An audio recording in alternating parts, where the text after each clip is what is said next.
So good morning, everyone.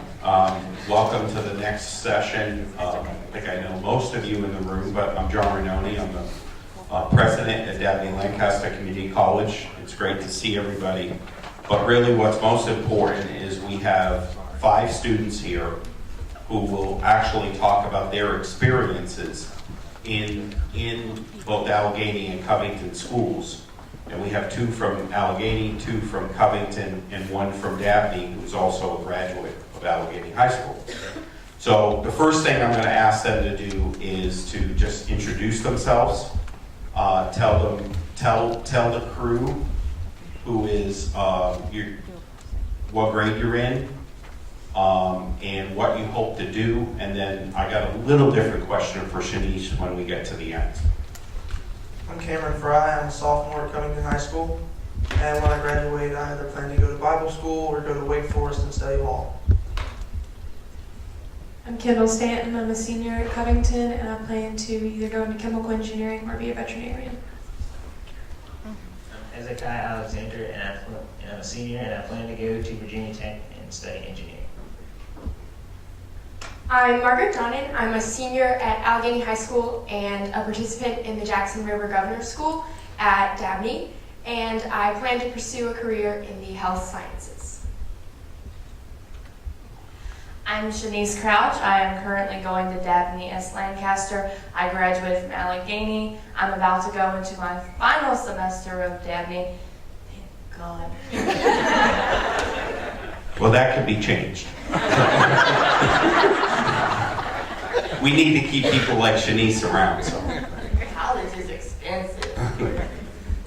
And what do you hope to do after that?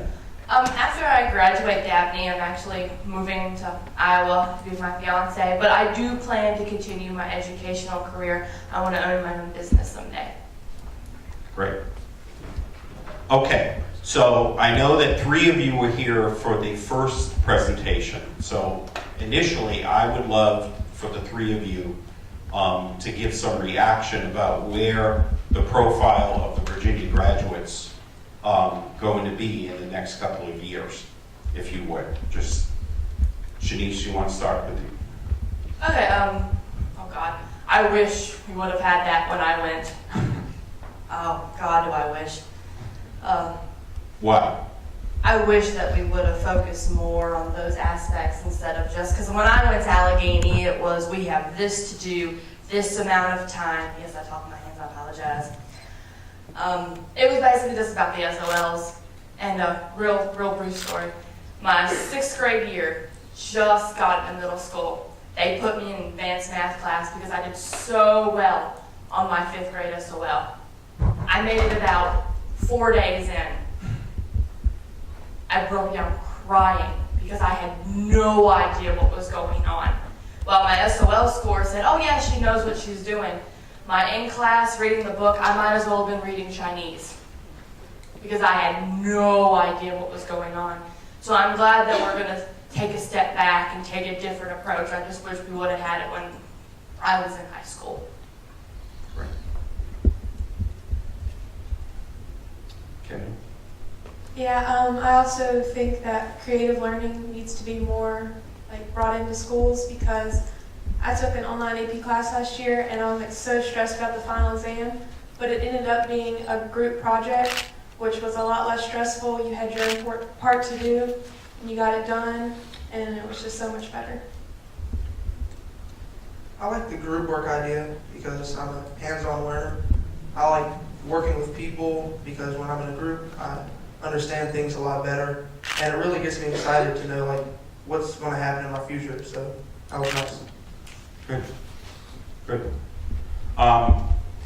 So for now, the entire group, one of our questions talked about what, from your experience, and I know you're only a sophomore, but the rest of you, what things would you have improved,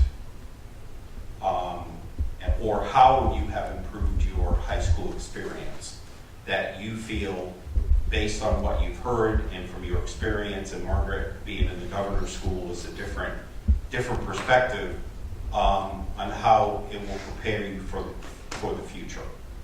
we're here to improve education attainment in the area, bottom line. So don't go back.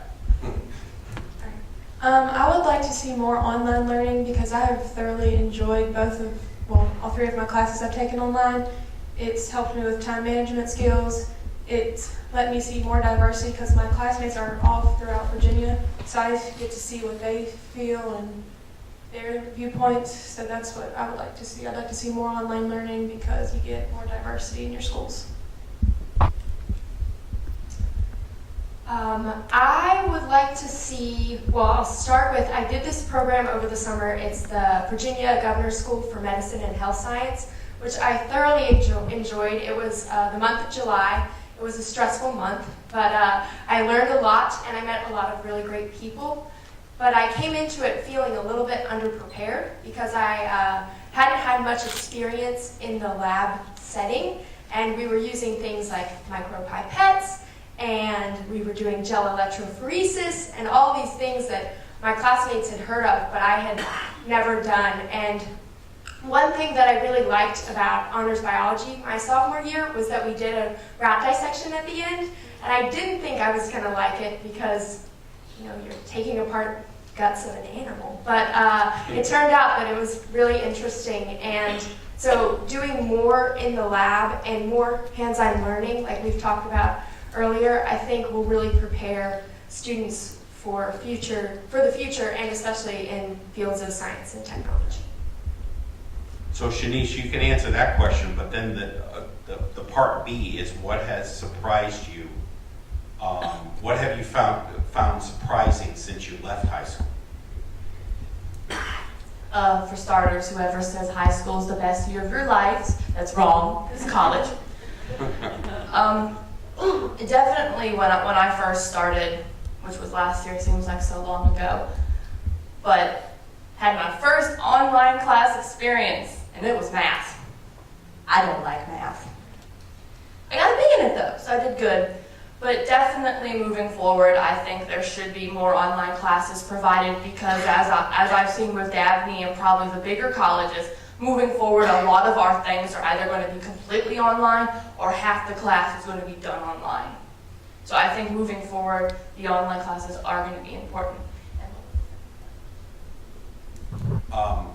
The surprising factors that you may have found since leaving high school. Okay, yeah, thought so. Just want to make sure. I guess everybody says this when they go into college. They thought they were prepared and they weren't. I was a little bit more prepared than I thought I was, but there were certain times that, because college professors don't mess around. I'm telling you now, they do not mess around. They can be the nicest people in the world, or they can destroy your GPA. You don't want to be the person who gets the GPA destroyer. But it was in English. And a lot of the stuff that the teacher thought we should know, we didn't know. Like citing things and just MLA format, how to do a basic paragraph. So I guess the thing that surprised me the most was there were certain things that I knew how to do, but then there were other things that seemed so simple that I did not know how to do. I'm happy I know those things now, but I wish I would have known them back then. May I add a question? Absolutely. Okay. So going off what you said, I think that incorporating more writing, especially as an underclassman, into the classes would be really helpful to all students, because I found that what has really changed between because my brother's a sophomore and I watch him come home and he's like, school just feels really long. And I remember the days when school felt really long, and now there are some days, certainly, you wake up in the morning and you're like, oh, I don't really want to go to school today. But most days, since starting the Jackson River Governor's School and taking these upper level classes, I have really enjoyed a lot of my classes, and it's because they've been less focused on worksheets and just repetitive work and more focused on critical learning and writing. And both of those things are challenging. They certainly make the classes harder, but they have made me enjoy my high school experience more. Okay. Others? I told you I'd pick on you if you. Okay, well, I think that we should do more project-based learning because a lot of more students understand stuff when they get hands-on. And instead of just doing the repetition thing of just going and looking at a worksheet and then memorizing these same things over and over and over again, it's all just stuck in your head, but you can't just remember it when you're doing something out there like biology. You have to go and dissect rats and all that stuff. You just go and do repetition on the worksheet. And okay, I actually have no clue what I'm saying. No. No, finish the thought. You were right on. Yay for project-based learning. Okay. Cameron, you got something? Yeah, I agree with Kai. I think what he was trying to say is hands-on learning is a lot better because going back to what he was saying about the worksheet, some things that you can learn on a worksheet, it's just not the same if you do it hands-on. So if I'm doing maybe dissecting a bat or something hands-on, I'm going to understand it more than if I did it on paper, and I do think that hands-on is a lot better. Right. Margaret, you have something? So I definitely agree. Hands-on learning has been great. One of the things we did with Governor's School last year is for statistics with Mr. Pell. We threw airplanes down this huge hill that goes down to Dabney's soccer fields at the back, and we tested to see the probability of how far each plane would go, and we just had a really good time doing that. And so hands-on learning, I'm a big fan of. I have been a big fan of group projects that we've done in the past, but one of my fears, and you can ask my parents in the audience, is I'm an overthinker, and I work really hard on things, and sometimes they take me longer than a lot of my peers because sometimes it's good that I put too much thought into it, but sometimes I put way too much thought into it.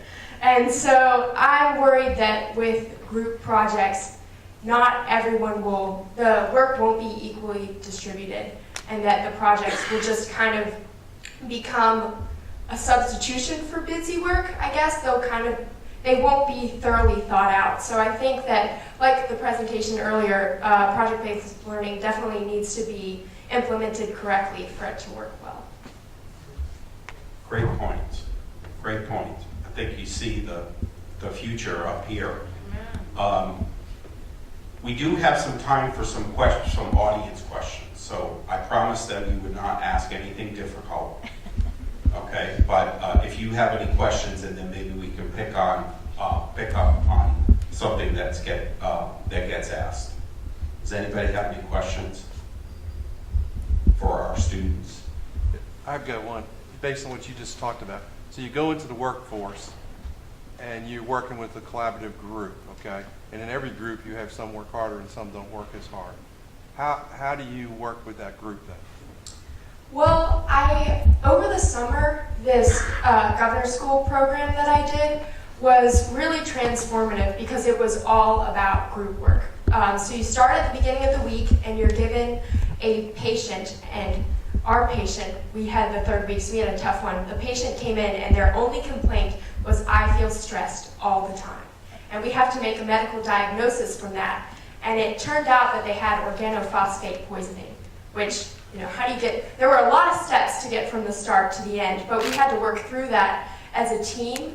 And I felt that everyone had different strengths and weaknesses, and I didn't really feel like anyone wasn't working their hardest. But in a situation in the workplace, if I felt that someone wasn't working their hardest, I'd probably start by talking to that person, or having the group, just say in a casual way, what's going on, how can we help you to help us?